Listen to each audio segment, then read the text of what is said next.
அஸ்வின்ஸ் இனிப்பு காரம் பேக்கரி மற்றும் சைவ உணவகம்.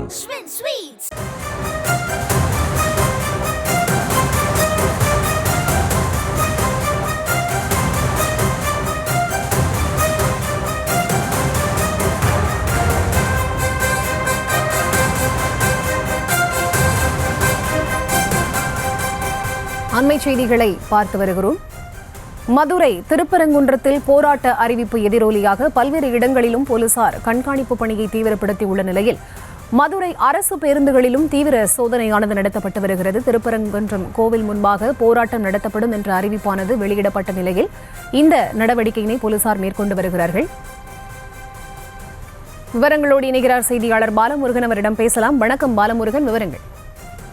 நிச்சயமாக திருப்பரங்குன்றம் மலை விவகாரத்தில் இந்து அமைப்பினர் மற்றும் அதன் ஆதரவு அமைப்பினர் இன்று கோவில் முன்பாக ஆர்ப்பாட்டத்தில் ஈடுபடுவதாக அறிவித்திருந்த நிலையில் இஸ்லாமியர்கள் மற்றும் இந்துக்களுக்கு இடையே அசாதாரண சூழ்நிலை நிலவக்கூடாது என்பதற்காக மதுரை மாவட்டத்தில் நேற்றும் இன்று 144 தடை உத்தரவு பிறப்பிக்கப்பட்டுள்ளது.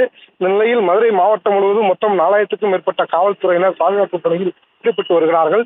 இதில் வெளி மாவட்டங்களில் இருந்து வருபவர்கள் இந்து அமைப்பை சார்ந்த கட்சி கொடிகளோ அல்லது பயணிகள் மூலமாக வருவதற்கு அனுமதிக்க மறுக்கப்பட்டுள்ளது. அதை மீறி வர முயற்சிகள் மீது கைது நடவடிக்கையும் ஈடுபட்டு வருகிறார்கள். தொடர்ந்து வெளி மாவட்டங்களில் இருந்து வரக்கூடிய கார்கள், பேருந்துகளை காவல்துறை சோதித்து வருகிறார்கள். இந்த நிலையில் மதுரை திருமங்கலம் பகுதியிலிருந்து திருப்பரங்குன்றம் வரக்கூடிய அரசு பேருந்துகளையும் காவல்துறையினர் மதுரை தலக்காங்குளம் பகுதியில் அரசு பேருந்தை நிறுத்தி பயணிகளை சோதனை செய்து திருப்பரங்குன்றம் கோவிலுக்கு செல்பவர்களிடம் விவரம் குறித்து கேட்டறிந்து வருகிறார்கள். பின்பு அவர்கள் கோவிலுக்கு தரிசனம் செய்ய சென்றால் அவர்களை காவல்துறையினர் அனுமதித்து வருகிறார்கள். போராட்டம் நடத்தக்கூடிய நபர்கள் மாதிரி தெரிந்தால் அவர்களை கைது செய்யவும் காவல்துறை தயாராக இருந்து வருகிறார்கள்.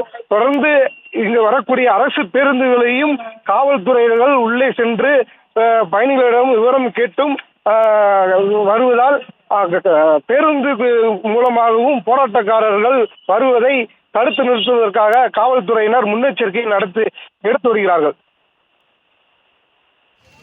விவரங்களுக்கு நன்றி பாலமுருகன்.